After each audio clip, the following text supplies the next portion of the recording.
Ini adalah kisah pangeran dari negeri Surabaya. Ia bernama Pangeran Pekik. Pangeran Pekik tinggal bersama ayahnya, Raja Jayalengkara, yang merupakan penguasa kerajaan Surabaya. Kerajaan Surabaya adalah kerajaan yang makmur, yang kaya dengan angkatan laut yang kuat. Pangeran Pekik merupakan pemuda yang tangguh dan kuat. Ia ikut ayahnya untuk berdagang hingga Maluku. Pangeran Pekik banyak belajar strategi perang dan perdagangan dari ayahnya. Pangeran Pekik juga ahli dalam bidang seni. Dengan kreativitasnya, ia menciptakan wayang kerucil yang lebih kecil dari wayang Jawa. Di masa kerajaan ayahnya, kerajaan Surabaya menghadapi serangan dari kerajaan Mataram yang dipimpin oleh Penembahan Senopati, dan 20 tahun kemudian Raja Jayalengkara menghadapi serangan anak Penembahan Senopati, yaitu Prabu Hanyokroowati. Selama 30 tahun kerajaan Surabaya bertempur melawan kerajaan Mataram yang berniat menaklukkan Raja Jayalengkara, ayah Pangeran Pekik. Namun selama waktu itu, kerajaan Surabaya tetap berdiri kokoh karena pasukan tempur yang kuat dan armada angkatan laut yang tangguh. Baru setelah kerajaan Mataram dipimpin oleh Sultan Agung, seorang raja yang cerdik dan bijak,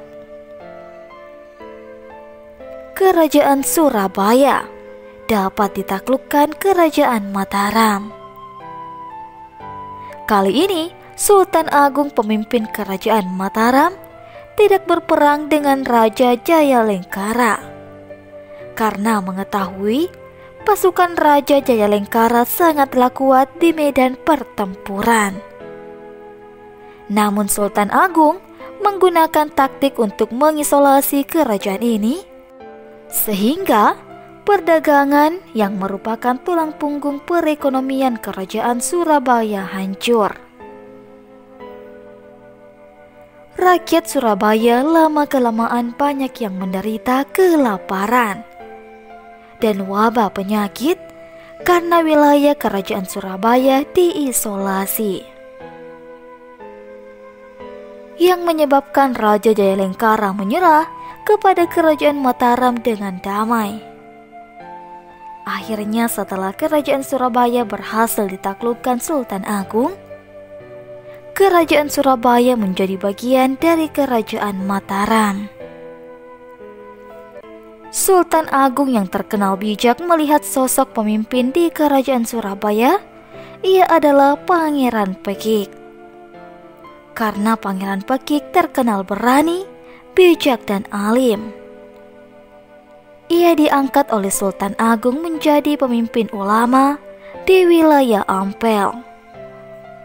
Karena kebaikan dan kebaikan hati yang dimiliki Pangeran Pekik, Sultan Agung kemudian berniat menikahkan adiknya yang bernama Ratu Pandansari.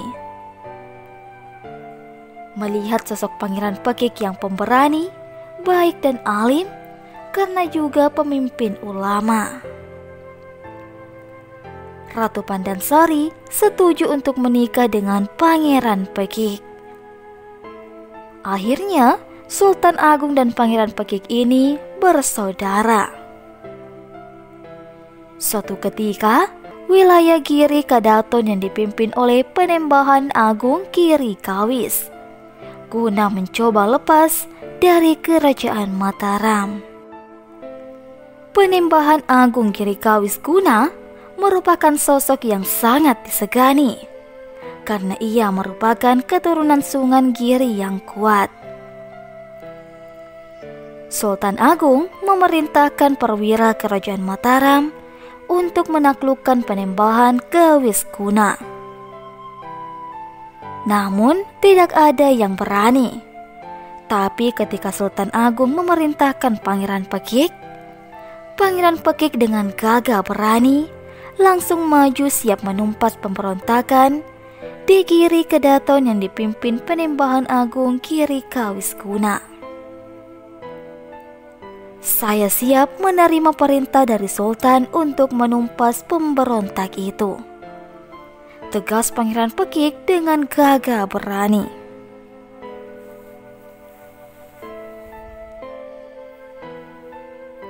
Sultan Agung sangat terkesan dengan keberanian Pangeran Pekik dan memerintahkan pasukannya untuk mendampingi Pangeran Pekik untuk bertempur melawan Panembahan Kawiskuna dan pasukannya.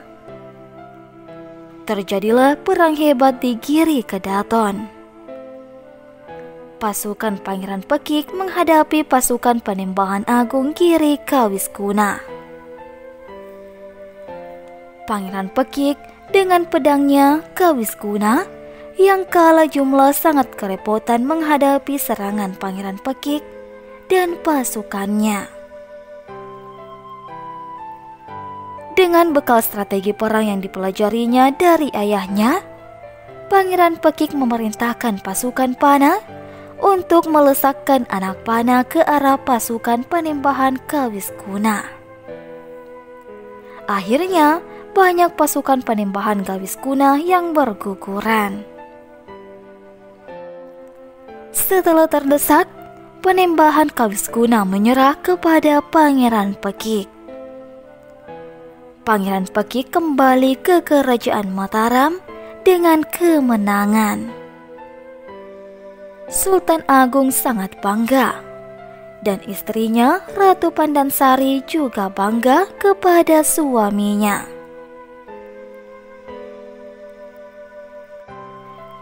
Kematian Pangeran Pekik sejak 1645, Sultan Agung digantikan putranya yang bergelar Amangkurat I sebagai Raja Mataram selanjutnya. Raja baru ini cenderung kurang suka terhadap Pangeran Pekik, yang merupakan mertuanya sendiri. Dikisahkan dalam naskah-naskah Babat, Amangkurat I memiliki calon selir seorang gadis Surabaya bernama Rarahoyi Putri Ki Mangunjaya. Karena masih kecil, Rarahoyi pun dititipkan pada Ki Wiroreja. Setelah dewasa, kecantikan Rarahoyi menarik hati Pangeran Tejaningrat Amangkurat II. Putra Amangkurat I yang lahir dari permaisuri yang merupakan putri Pangeran Pekik. Pada suatu hari, Pangeran Adipati Anom, Pangeran Tejaningrat berkunjung ke rumah Temanggung Wirorejo bermaksud hanya main-main saja. Dengan tidak terduga bahwa di Ketemanggungan ada seorang gadis yang sedang membatik kain. Sang pangeran merasa terpikat hatinya. Demi melihat gadis cantik molek yang tumbuh di sebuah taman sari, Ketemanggungan Wirorejan. Begitu pula Rarahoyi setelah bertemu pandangan matanya. Deras berdebar-debar jantungnya, dan segera lari masuk ke pendapa Ketemanggungan.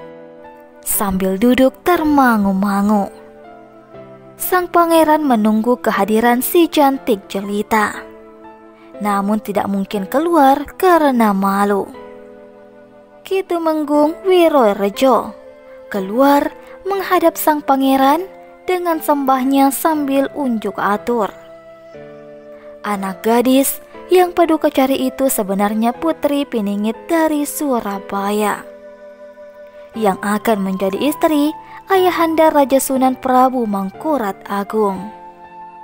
Setelah sang raja pangeran mendengar keterangan dari Ki Tumenggung Wirorejo, segera minta pamit kembali ke keraton. di kesatriaan sang pangeran tidak dapat tidur, dan selalu terbayang-bayang wajah gadis itu. Selalu menggoda di pelupuk matanya. Akhirnya, sang pangeran jatuh sakit. Hal ini terdengar oleh Kanjeng Ratu Pandansari, Wandansari, istri Pangeran Pekik, bahwa sang pangeran jatuh sakit wuyung.